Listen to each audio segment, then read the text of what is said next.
Hi everyone, I'm Heather Hough. I'm the Executive Director of the Core PACE Research Partnership, and I am shorter than my friend Noah, so I'm going to stand on the other side of the podium. I'm going to talk for just a few minutes about the role of research in continuous improvement and how important it is to have a research infrastructure behind you to drive the work.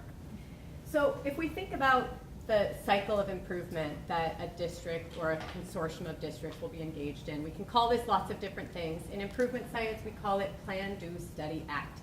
It's this cycle in which you're really digging into understanding your problem before you introduce solutions, testing whether or not those solutions are actually resulting in improvement before you go wide scale on it. And so in each of these steps of the process, our research is designed to play a really important role.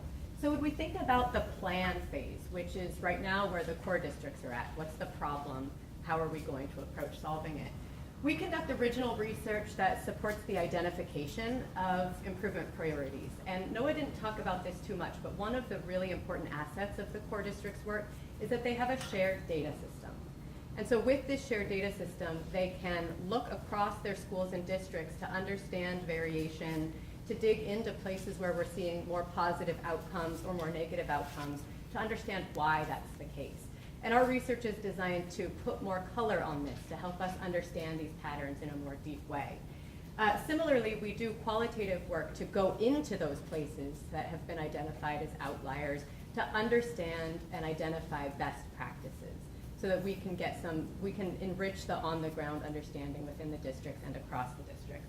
On the do side, we document the process as the districts are engaged in continuous improvement. We document that process within schools and in the district. So folks at the core level, at the network level, are then going home and implementing. How's that working?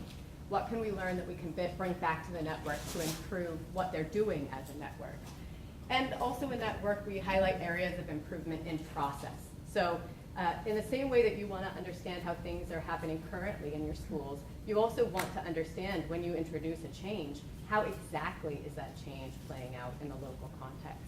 On the study side, we will eventually, at this point, we're studying more the process because that's where the network is at, but we'll then help them understand impact.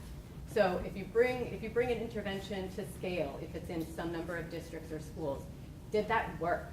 On what outcomes? And again, this is where having a large-scale data system is crucially important.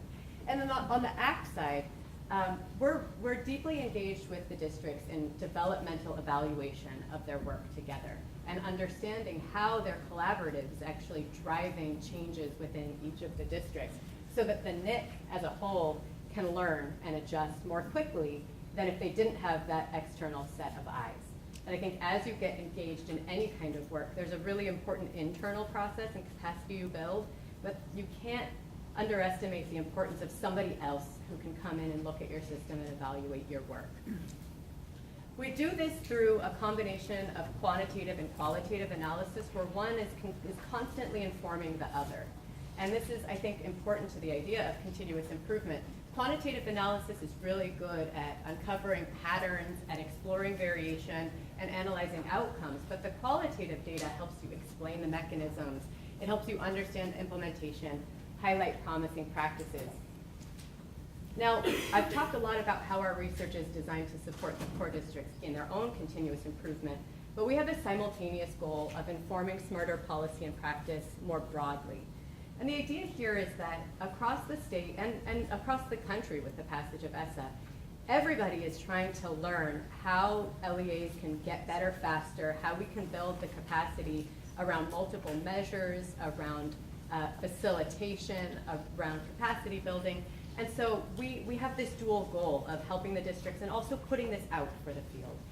In this way, we share lessons learned, tools and resources, best practices, and then original research that's unique to CORE because of their comprehensive data system that other districts can learn. For example, the CORE districts survey social emotional learning. Everyone can learn from that, even if everyone's not measuring it. We do this through working with a consortium of researchers across the state. And our guiding principles in this work are that the research questions are always co-developed with district leaders and PACE researchers. This is a real partnership. Research is conducted quickly so that preliminary findings can always be shared back. Again, it's this idea that learning should be accelerated. And finally, research is designed in our partnership to be useful both for the researchers in the districts and the practitioners in the districts, and also for policymakers and practitioners outside.